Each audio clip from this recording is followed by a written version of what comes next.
Antropológicas.doc é um podcast produzido pelo Laboratório de Antropologia Visual da Universidade Federal de Pernambuco, que integra o Museológicas, projeto de extensão do Departamento de Antropologia e Museologia da mesma universidade. Antropológicas.doc é uma interseção entre formas de documentários contemporâneos, as realizadoras e realizadores que as produziram e a análise antropológica, visando propor uma reflexão sobre as dinâmicas produtivas destes materiais fílmicos. Os debates propostos neste podcast são um meio para uma discussão profunda sobre as sociedades contemporâneas, na qual o documentário é considerado um campo que possibilita confrontos e transformações. O podcast Antropológicas.doc pode ser escutado no Spotify, Deezer e no seu agregador de podcast preferido.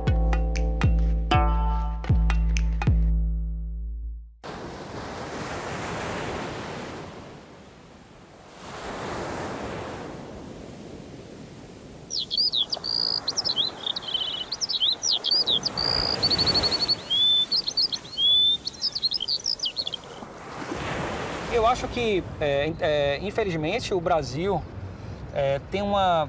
não tem uma cultura de planejamento urbano de longo prazo. Mas eu acho que o Paiva é um exemplo concreto de que esse modelo, ele é um modelo de sucesso, ele dá certo. Uma pessoa ofereceu R$4.000 na minha casa. R$4.000. Aí ele disse assim, se você quer mais, a morar debaixo da ponte, que não tem dinheiro para dar para você comprar uma casa, não.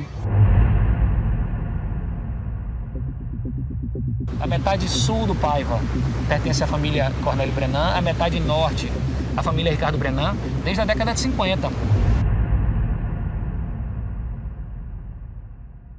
Há vários anos que o Cabo é considerada a pior cidade para um jovem, sobretudo negro, viver no Brasil, né?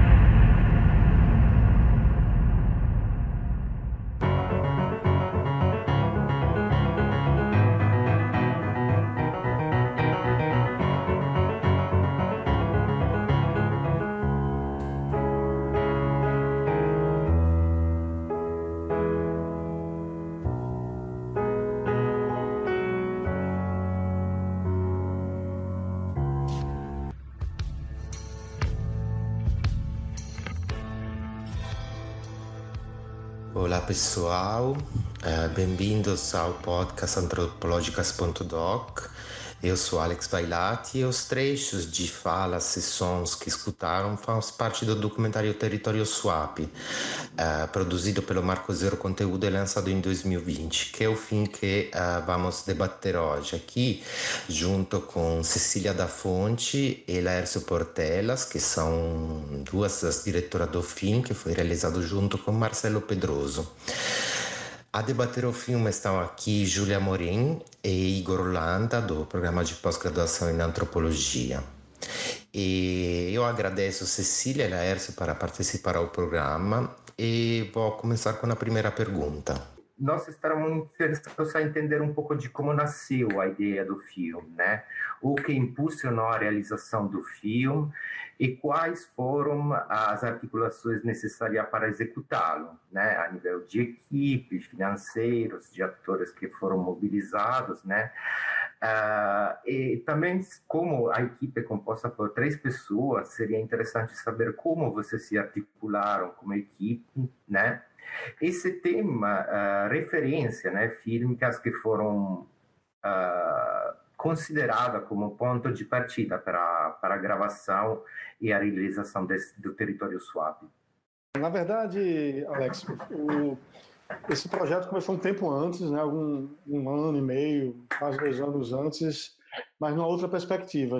A Marco Zero Conteúdo, que é um portal de jornalismo independente, a gente concorreu e venceu um edital do Fundo Brasil de Direitos Humanos com uma proposta de produzir um site, um portal, com uma série de reportagens, de matérias sobre os impactos do complexo industrial e portuário de Suape, de vários pontos de vista, né? Do ponto de vista ambiental, do ponto de vista social, do ponto de vista econômico, do ponto de vista do mundo do trabalho. E aí, quando nós vencemos esse edital, começamos a produzir com a equipe de jornalistas da Marco Zero. 5 jornalistas foram mobilizados para produzir esse material. Eu estava nesse grupo também. E aí nós fomos segmentando e tinha um desses aspectos que a gente queria cobrir era o do território, os impactos sobre o território, né?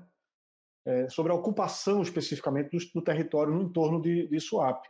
E aí veio a percepção de que um texto escrito com pequenos vídeos, gráficos e tal, que era o que a gente estava fazendo nos outros materiais de meio ambiente, economia, trabalho e tal, não daria conta da dimensão que a gente queria dar para a questão do território, né? E aí entendemos que a linguagem que podia comunicar melhor, aprofundar mais o tema, era a do documentário, era do cinema, né? Misturar aí o jornalismo com o cinema nessa perspectiva do documentário. Inclusive, a ideia inicial, mas daqui a pouco, acho que isso aí Cecília pode comentar, era a gente fazer um documentário de 10 minutos. Mas depois que a gente foi para campo e foi encontrando os personagens e depois sentou para montar, isso virou um longa de 1h10. Mas assim, então ele começou como uma reportagem, e aí a gente percebeu que era preciso aprofundar no outro nível. Era muito importante as imagens, a gente está falando de território, né? Uma câmera que mostrasse, desse a ver a disparidade, a desigualdade da ocupação desses territórios, e nada melhor do que um cinema para fazer isso. E aí, então, nós da Marco Zero nos articulamos, fomos buscar apoio de quem conhece, que está mais tempo no audiovisual, conhece essa ferramenta melhor, né? Que aí o caso do Marcelo e da Cecília. Nos associamos, juntamos também Cata, né? Caterine Pimentel, que é a captação de áudio e edição de áudio também. E os 4 caímos em campo para produzir esse material. A gente precisou, assim... Houve uma pré-produção, já tinha as matérias que estavam sendo produzidas antes, eu já conhecia algumas das pessoas que estavam no território, um ou outro dos personagens, mas a gente contou muito também com a relação com as entidades da sociedade civil que estão naquele território, né? A gente chegou, por exemplo, na personagem Binha, que é da Ilha de Tatuoca, por meio do Centro das Mulheres do Cabo, por uma militância do Centro das Mulheres do Cabo. A gente chegou em Zé Henrique e Ogro, o rapper Ogro, pelo Fórum de Juventude do Cabo, pelo Fojuca, né? O Gleidson já havia entrevistado, tinha feito uma reportagem sobre racismo e violência policial, eu tinha entrevistado o Gleidson, então a gente foi encontrando os personagens. A Edilene foi Cecília que encontrou, a gente caminhando e andando pelas ruas da Vila Claudete, conversando com os personagens, e Cecília encontrou a família, né, que acho que foi ali um achado sensacional para o filme, que foi a de Edilene. Então, os recursos eram muito poucos, 2/3 dos recursos a gente tinha já gasto na montagem do site, no pagamento da equipe que estava fazendo as reportagens, e foi muito com o coração mesmo, o suor, o coração. Acho que tudo foi feito, né, Cecília, em 2, 3 meses, 3 meses aí. A gente teve... A equipe era basicamente... Era eu, Laércio, Marcelo e Caterine. A gente fazia... Eram 2 câmeras, né? Eu e Marcelo a gente fazia câmera, Laércio ficava mais na produção e nas entrevistas, e Caterine fazendo a captação de som. A gente fez 13 diárias de captação e já entramos na montagem imediatamente, assim. Foi um processo muito intenso, porque, na verdade, é isso, assim, a gente começou com a proposta de fazer um curta-metragem e foi se estendendo, se aprofundando, e aí a gente voltava para filmar porque não dava tempo mesmo, assim. Então, as 13 diárias, elas não foram planejadas. A gente ia a cada dia encontrando os personagens, pensando nas situações e tentando marcar o que podia, assim, para ser mais produtivo. Mas imediatamente a gente caiu na montagem, que também é um processo que no documentário é muito intenso, né? A gente participar da filmagem, imediatamente se debruçar sobre o material bruto, que era bem extenso, apesar de pouco tempo de filmagem. E aí a gente fez tudo junto também, né? Éramos nós 3, dirigindo, produzindo, fotografando, roteirizando e editando juntos, assim. Então, foi muito intenso e era, assim, cada um, a gente tinha muito uma ideia do posicionamento que a gente tinha em relação àquela realidade, né? A gente lançava o filme, a gente desde o início tinha um posicionamento de como a gente achava que deveria dar a ver, que problemas a gente achava que deveria dar a ver, mas a gente não sabia como. a gente ia descobrindo como ao longo do processo, porque não teve uma pré-produção, não teve um planejamento, não teve uma escritura de roteiro. Então, na montagem, foi um processo bem intenso de discussão do que era esse filme, né? Teve um momento que a gente não conseguia mais, inclusive, assim, a gente, depois de assistir o material, a gente voltou, pegou uma cartolina, saiu da frente do computador e começou a escrever, assim, a debater todos os núcleos que tinha, né? Começou a desenhar numa cartolina enorme, passou um dia inteiro debruçado sobre ela, mudando post-it de lugar, e aí desenhando e entendendo todas as possibilidades do material para poder ir para a montagem. E aí, é isso, assim, foi um filme muito... A gente fez tudo isso, a montagem foi em um mês, eu acho que a gente ficou no Laércio. Então é isso, acho que entre filmagem e montagem a gente passou 2 meses trabalhando intensamente, sem folga, de domingo a domingo, e os 3 bem juntos, assim. Foi um processo intenso, mas foi bem interessante, assim. Eu queria complementar só assim com a motivação, né? Assim, digamos, não tinha um pré-roteiro de fato, mas tinha uma perspectiva que Cecília falou que eu acho muito interessante. Tinha um posicionamento, né? A gente percebia a necessidade de debater o território, porque assim ele ia nos levar a um lugar crítico que normalmente não está associado à SUAP. Por exemplo, quem discute a reserva do Paiva, se você for ver do ponto de vista jornalístico, por exemplo, a reserva do Paiva ela é vista do ponto de vista econômico, do ponto de vista do turismo, de geração de emprego e renda, ela está ali num espaço mais assim, dissociado do porto e dos impactos mais violentos, mais brutos de SUAP, né? E a gente quis mostrar que não, que tem uma associação. Então, era dar a ver essas associações que normalmente não são feitas, né? Que na verdade, assim, muitos dos que eram ricos, quer dizer, quem tinha riqueza, acumulou mais com o SUAP, né? O SUAP gerou mais valor à riqueza de quem já tinha riqueza. E aqui nós estamos falando de uma riqueza que chama terra, né? Esse bem... o domínio das terras, né? E aí nos remete, inclusive, ao passado, às capitanias, à monocultura. Tem um momento que o engenheiro fala que aqui era tudo canavial, onde vai ser construído uma nova cidade, né? Isso aqui era um grande engenho de terra e todas essas fases que nós vimos aqui era tudo canavial. Nós estamos enxergando a primeira fase do Convida, que fica mais ou menos até aquelas árvores ali, aquele bambuzal ali embaixo. A segunda fase do Convida, que é depois, né, depois desses arbustos aí. E a terceira fase, né, é difícil de ver um limitador porque o horizonte é grande aqui, né? Mas a última fase do Convida e o limite do Convida fica lá onde começam as construções do cabo, né? As casas que estão lá. O Convida SUAP é uma área no meio do cabo que tem previsão de dobrar a população do cabo, 110 mil habitantes para uma área nova. Você está construindo uma cidade dentro da cidade.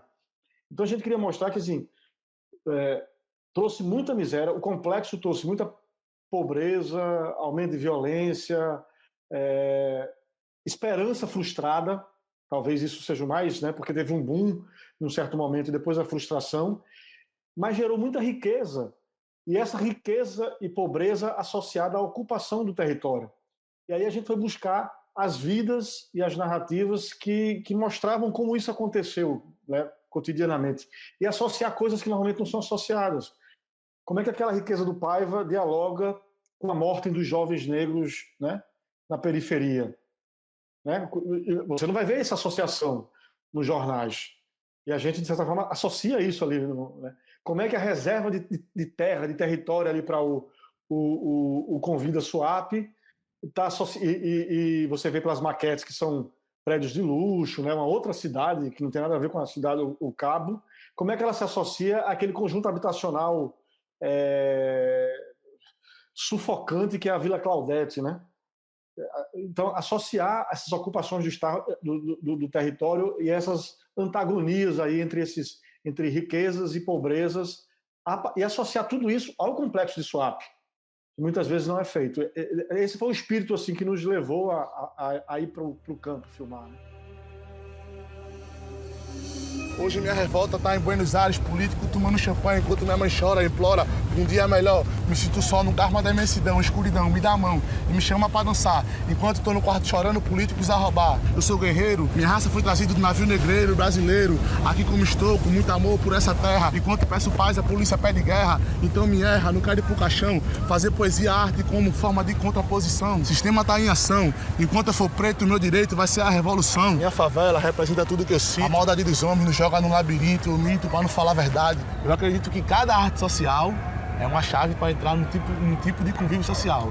Da mesma forma que a galera dali de Itapuama, do Paiva gosta do Schopenhauer, do Lenine, Bossa Nova, como é o nome daquele cara? Beethoven, os caras curtem isso interliga os caras. Se botar um Bossa Nova ali naquele ali, um musquizinho, o que vai chegar de burguês ali, velho? Bota um rap, um pesadão, na favela, tá ligado? E eu acho assim, que vem um bocado de preto reunido, pra mim é uma vingança social, pô. Pra mim é uma vingança, como assim uma vingança social?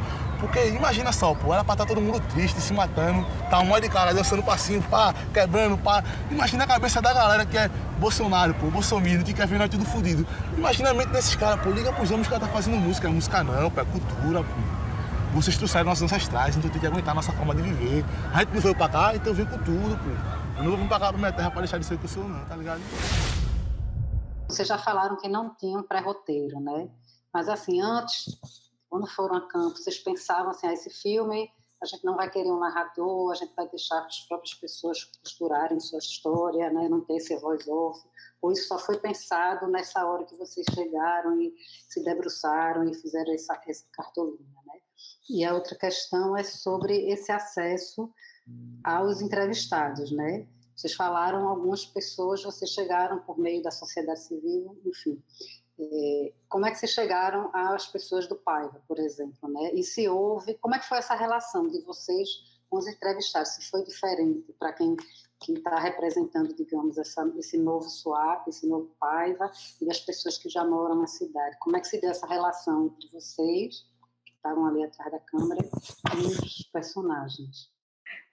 Eu acho que, assim, uma das coisas que era bem importante para a gente, e inclusive talvez por isso também, quando o Laércio estava falando da escolha da linguagem do documentário e do cinema, diferente do jornalismo, que, enfim, vem se reinventando, mas a gente podia proporcionar, a partir dessa ferramenta, um diálogo com essas pessoas em que elas pudessem construir a sua própria narrativa, né? A partir das entrevistas, e que a gente fez questão de trazer essa coisa de pensar antes se ia ter voice-off, alguma locução, assim, era algo que a gente sabia que não ia fazer, eu acho. Assim, se a gente pudesse dizer, era algo que a gente sabia que não ia fazer. A gente tinha, sim, um posicionamento e a gente tinha uma pesquisa sobre o tema que vinha de Laércio e de todo o pessoal da Marco Zero, que tinha esse acúmulo, e a gente sabia que era possível que essas narrativas fossem contadas por essas pessoas que estão na luta todos os dias, que elas não precisam que cheguem os especialistas, seja da universidade, seja de outros campos hegemonicamente, né, colocados como saberes intelectuais. Não são essas pessoas que precisavam estar ali para falar, de fato, o que é a luta que é travada todos os dias naquele território. Então, para a gente era muito importante que o discurso do filme ele fosse colocado em confronto com o discurso do capital, que era como a gente chamava essas empreiteiras e como a gente chama o discurso do capital, que é o discurso da iniciativa privada aliada à iniciativa pública, né, que de certa forma também está lá colocado, mas para a gente era muito importante colocar esse confronto direto, que é a vida das pessoas, né, que está falando, que vive ali diariamente aquela luta, em confronto direto com esse discurso do capital. E aí, quando a gente foi procurar como narrar, né, de onde esses personagens iam falar, veio dessas pesquisas da relação do pessoal da Marco Zero e de Laércio com os movimentos sociais. E a gente também, assim, isso, né, tirar um pouco também desse estereótipo das pessoas que vivem, que são marginalizadas, né, por esse sistema. Que é pensar que elas falarem a partir de sua vivência é menos... como é que eu posso dizer? É menos importante ou menos... enfim, que ele tem uma importância menor do que aquelas pessoas... Que isso é a partir dessa vivência que a gente vai ter, de fato, uma relação com essa realidade, né? Assim, a gente queria confrontar esses dois discursos no básico, que é a desigualdade estrutural que está colocada naquele território. E aí, por exemplo, a gente encontrou a Edilene, que foi essa personagem de Vila Claudete, a partir de uma relação de uma percepção muito simples, que a gente estava no meio daquele complexo lá do conjunto habitacional, em que é um monte de área super árida, assim, né? As casas têm pouco espaço entre uma e outra, e aí a gente viu uma casa que estava super florida, assim, que apesar de ter um quintal pequenininho, assim, estava super florido. A gente falou, vamos ver de quem é esse quintal florido. E aí eram essas mulheres que tinham sido retiradas pela terceira vez do seu sítio, no Engenho Maçangano, e que estavam ali tentando se adaptar àquela clausura que era viver na Vila Claudete. Enfim, isso é uma percepção que terminou levando a gente para a Edilene, foi onde a gente conheceu a personagem, assim, a partir de algo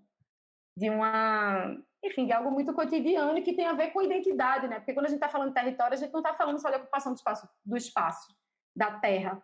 A gente está falando de todos os desdobramentos disso. A gente está falando da relação dessas pessoas, inclusive, com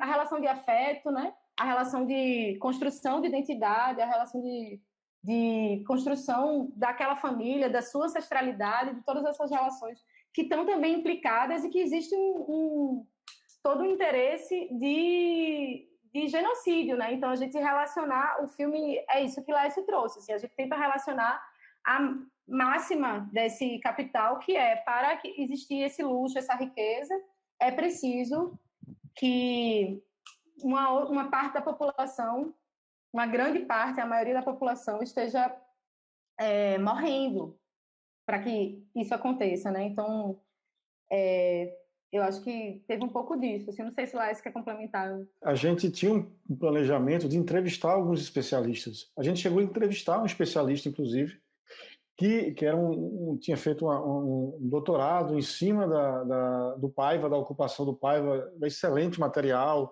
e a gente entrevistou, e tinha uma ideia de entrevistar economistas também, mas quando a gente caiu em campo, né, e foi vendo o material que a gente tinha ali, primeiro assim, você lembra que o filme passa dessa perspectiva do enfrentamento, de contar a história da ocupação desse território a partir do boom de swap, no enfrentamento entre capital e trabalho, né?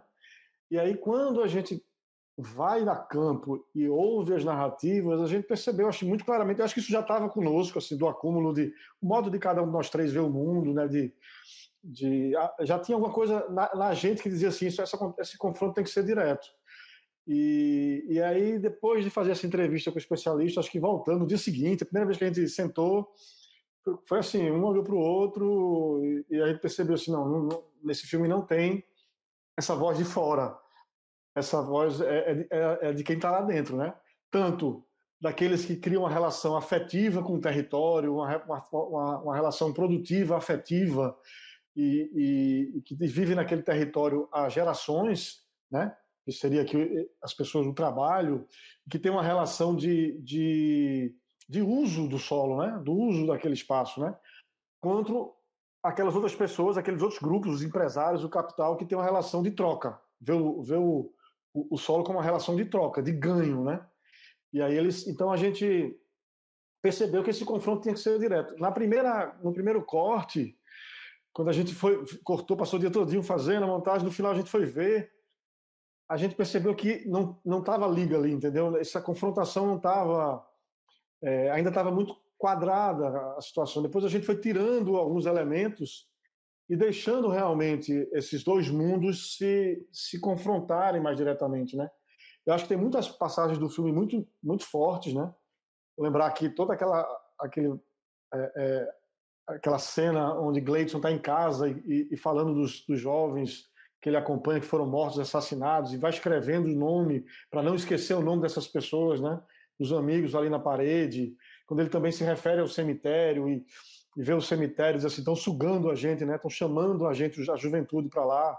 Quando você vê aquele teatro ali, o Zé Henrique entra no teatro, no centro do Cabo de Santo Agostinho, vê ali um espaço completamente abandonado, não tem nem tapume, ele está abandonado ali para todo mundo. Aquele abandono é um abandono literalmente público, né? Nos dois sentidos, né? Assim, tem muitos, quando o Binha diz assim, eles não planejaram isso aqui, no Tatuoca, eles não jogaram aqui, eu duvido que onde eles moram não tenha sido planejado como foi planejado isso aqui.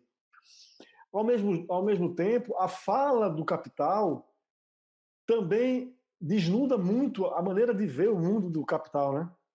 Quando o gestor do Paiva diz assim, não, a família aqui, o pessoal da comunidade, a gente tem uma relação excelente com eles. Os pais deles trabalham aqui e os filhos deles vão trabalhar aqui. Quer dizer, é a mão de obra que está ali disponível, né? E constrói-se a relação com essa mão de obra disponível, né? Assim, nós não temos muro, mas você tem dezenas de seguranças armados circulando por ali, você tem a catraca para entrar e para sair, quer dizer, os muros são invisíveis. O cara do Convida Swap também diz, não, a gente vai fazer não tem muro, é invisível, não tem muro, não precisa ter muro, né? O muro é social e ele é altíssimo, né? Para finalizar, a relação com o capital, digamos assim, com os gestores do Paiva, os empresários do Cone, eu acho que a ideia de procurá-los é muito assim, a gente dá muito rosto e expõe muito as pessoas, né, que contam suas histórias, né, nesse núcleo que eu estou chamando aqui de trabalho, que a gente está chamando aqui de trabalho, e a gente normalmente se refere ao capital como o mercado, né, o setor industrial, né, o setor imobiliário, e aqui era preciso dizer o nome das empresas, né? A gente diz o nome das empresas, dá nome e rosto aos empresários, aos gestores, do mesmo jeito que as pessoas da comunidade aparecem, dão a cara e falam, também mostrar a cara, o rosto, a roupa, o conforto ou desconforto dessas pessoas também, né?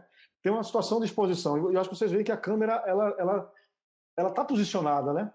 Ela se relaciona de forma diferente. Eu acho que tem um olhar, tem um jeito diferente de empatia com as pessoas que estão no território, que criam as relações afetivas, e talvez até mais jornalístico, né, de certa forma, mas também posicionado na relação com os empresários e com os gestores. Mas eu acho que tem essa coisa de expô-los também, sabe? Todo mundo aqui, para aparecer nesse filme, tem que mostrar o rosto e o nome. É interessante, a atuação do capital é o seguinte, assim, no meu ponto de vista, né? A gente, empreiteira, vai financiar os nossos políticos. Os nossos políticos não irão planejar a cidade de forma adequada dentro do plano diretor, para a cidade ficar mesmo bagunçada. Depois a gente, empreiteiras, o capital, vai comprar terreno público a partir dos políticos que a gente colocou no poder. A gente, empreiteiras e capital e especulação imobiliária, vai criar bairros bonitos e planejados diferente da cidade que a gente bagunçou, financiando os políticos que a gente bagunçou. Porque se você não tiver tudo no Brasil, no que se refere à campanha eleitoral, política e tudo mais, muito caro. Então há um financiamento muito pesado desse capital. Então a gente mesmo bagunça, deixa feio, faz algo bonito e vende o bonito. Na verdade, com o pessoal com o capital, na verdade a gente se posiciona, inclusive a câmera ela está mais aberta, né? A gente chegou a comentar sobre isso, assim, a gente nunca vê esses empresários sentar atrás de um grande gabinete com um plano fechado, assim, a gente escolhe abrir o plano, eles veem o desconforto deles, né, no momento que a gente confronta com as perguntas, e em relação às outras pessoas desse núcleo do trabalho, que seria o núcleo do trabalho, a gente está mais próximo, a gente tenta encontrar lugares de conforto para que aquelas pessoas estejam mais à vontade. E isso tudo é um posicionamento também, né? Assim, do filme e do gesto de se aproximar dessas pessoas e contar essa história. E em relação, assim, eu acho que tu perguntou, Júlia, também, sobre como era a relação com eles, com com os personagens, né? Dos dois lados, assim. Eu acho que, assim, para todos, a gente foi muito honesto, né, Laércio? Assim, fomos muito honestas sobre o que era o filme. Inclusive, assim, quando a gente marcou as entrevistas com o Núcleo do Capital, em nenhum momento a gente negou qual era o assunto, do que é que se tratava o filme, enfim. E isso, inclusive, na verdade, revela o quanto eles estão muito confortáveis, assim. Não tem nada que está fora do controle deles, assim. A gente marcou, a Marco Zero já tem o acúmulo da Marco Zero, eles toparam, enfim, sabendo o que era todo o escopo do filme. Aquela pergunta que a gente coloca no filme, né? A pergunta que é a pergunta de confronto direto que Laércio faz sobre a desigualdade no território, ela foi feita para todos os gestores. Para todas aquelas pessoas do capital, por exemplo, aquela e outras perguntas foram feitas também. E a gente achou importante estar colocado isso no filme também para posicionar justamente esse pacto ético que a gente também tem dentro da diversidade, sabe? Porque eu acho que, se a gente escolhe entrevistar esses dois lados da moeda, vamos dizer assim, de alguma forma o filme está se colocando como meio para esse confronto. Né? E aí, apesar de termos, sim, um posicionamento, e isso está colocado desde, enfim, a pré-produção, esse pacto também precisa existir com todas as pessoas que estão sendo convidadas, né, a participarem. E aí a gente fez questão de também deixar colocado dentro do filme a diversidade, mas que não está em função... Né? Não tá trabalhando em função de ter uma entrevista para a gente manipular, mas que o importante é também, dentro do próprio processo do filme, essas disputas serem travadas. Olá, Laércio, Cecília, parabéns pelo documentário. Muito do que eu ia perguntar, vocês já falaram, que era basicamente a relação com os poderosos, digamos assim, o capital, né, como vocês bem descrevem. Aí eu queria saber um pouco se vocês poderiam escrever as dinâmicas dos encontros e tensões que implicaram a produção do documentário. Como foi essa relação com enfim, as pessoas do Brenan e tal? Como foi a recepção deles do documentário? E se vocês perceberam pela circulação que houve algum impacto na percepção deles sobre o projeto que eles vinculam, né? De alguma forma. E ressaltar também que é interessante como há apenas uma cena no filme, que é perto do filme, né? Que há um confronto direto com os representantes do Brenan. Sempre foram as entrevistas sempre ocorreram daquela forma? A pergunta em si era aquela, que sempre ocorria daquele jeito?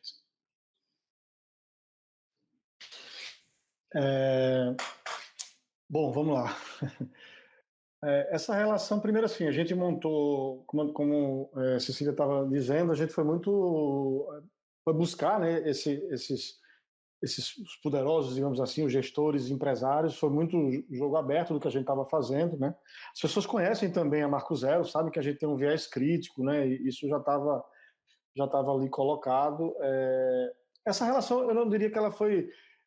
Tinha um certo tensionamento, né? Mas eu diria que ela foi... A gente não fazia entrevistas para encurralar, para marcar posição, entendeu? Você veja, eu acho que tem uma coisa muito interessante no processo das entrevistas, que assim, o filme tem muitas coisas que muitas das pessoas que veem o filme, especialmente as pessoas da comunidade, a gente fez esse filme foi lançado na Praça 55 na Coab, se eu não me engano, dia 30 de janeiro de 2020, né? Tinha lá, sei lá, 400, 500 pessoas sentadas. 2019. Não tinha pandemia ainda.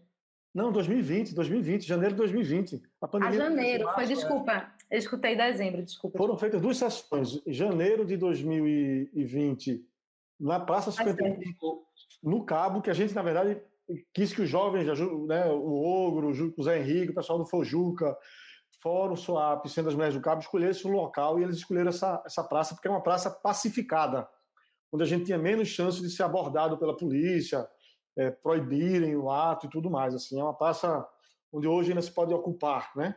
De certa forma, porque enquanto a gente estava apresentando lá, teve vários shows de slam, de coco e tal. de grupos da comunidade que a gente chamou, e enquanto a gente estava apresentando, o carro da polícia circulava ali a praça, sabe? 3, 4 carros, aí depois ia embora, depois voltava, quer dizer, aquela coisa, tensão, que a gente sabe como funciona, né? Meio para tensionar o ambiente, dizer, estamos aqui, estamos de olhos em vocês e tal. Mas veja, eu acho que tem aquele momento ali daquela pergunta, mas as entrevistas, você fazia eram feitas as perguntas que tinham que ser feitas, né? E eu acho que é muito interessante, sem a agressividade ou marcação de posição, são perguntas. Você pode fazer a pergunta com serenidade, uma pergunta que seja forte, que traga um teor crítico, mas não precisa gritar para fazer essa pergunta, para você também manter um ambiente ali de cordialidade em algum nível, né? Mas veja como eu acho que a maneira como a gente conduziu os processos foi importante, porque as falas dos empresários, eles estavam tão à vontade que várias das falas dos empresários, dos gestores, explicitam mais alguns absurdos que aparecem no filme do que até as falas das pessoas da comunidade, né? Quando eles falam ali de uma maneira tão natural da ocupação daquele território, o engenheiro fala, não, até lá o horizonte é o projeto aqui nosso, né? Aí depois daquilo, lá no final, não tem aquelas casas, ali é o cabo. Ou então quando diz assim, não, Suape fez a cidade das indústrias, faltou a cidade das pessoas. Como assim faltou a cidade das pessoas? A cidade das pessoas existe há muitos anos antes, se chama Cabo de Santo Agostinho, tem mais de 100 mil habitantes. Quer dizer, não faltou, ele diz que faltou a cidade das pessoas. A gente construiu a cidade das indústrias, faltou a cidade das pessoas. A cidade das pessoas antecede as indústrias, né? Então, assim, o deixá-los à vontade para falar, trazer os temas e deixá-los à vontade para falar, eu acho que surtiu um efeito interessante no filme, sabe? Porque permitiu que aquele discurso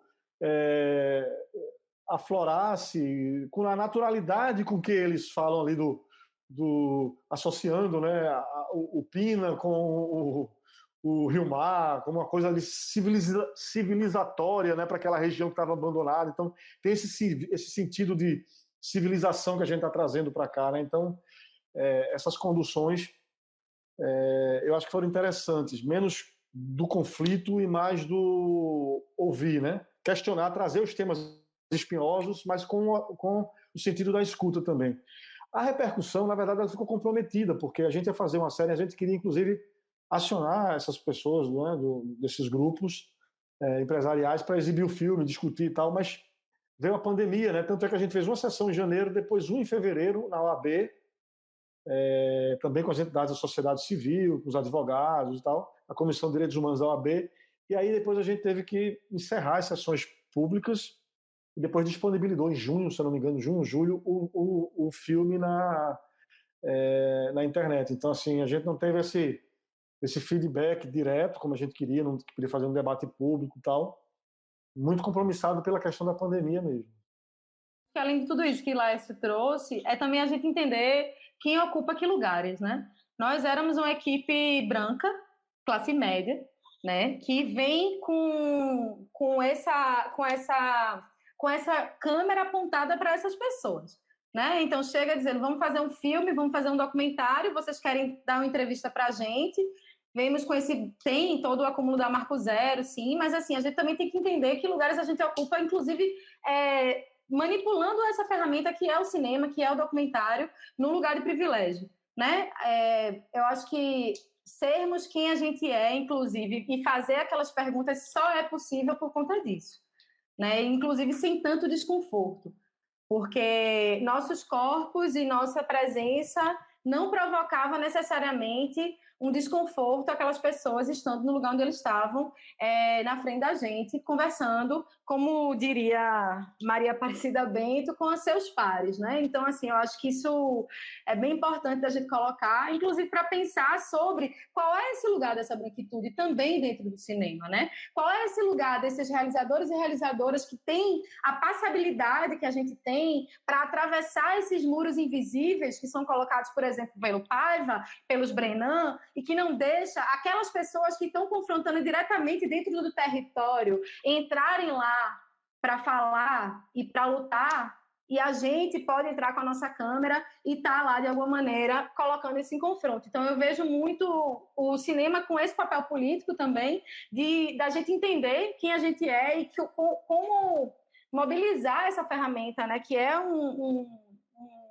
uma ferramenta de muito poder e que a gente pode, sim, pensar nessa responsabilidade, inclusive colocando na nossa conta quem a gente é e que lugares a gente ocupa, né? Eu achei esta entrevista, esta conversa muito instigante, né? Porque conseguimos misturar vários planos, né? A linguagem do jornalismo, do documentário social e também um pouco do trabalho do etnógrafo, do antropólogo, que você um pouco praticaram na criação deste filme, né? E achei muito interessante também este fechamento com esta questão sobre o posicionamento subjetivo dos realizadores, né? Equipe branca que investiga este campo, que são todos temas que são realmente muito próximo à reflexão dos antropólogos, né? E vou aproveitar também deste ponto para antecipar o próximo filme que iremos debater, que é muito conectado com esta questão, que é o Grande Clube, de Joelton Nilsson, que especularmente é o realizador negro que realizou um filme sobre podemos dizer, os espaços das elites recifenses, né? E estamos muito interessados também em escutar o relato dele sobre esses temas, né?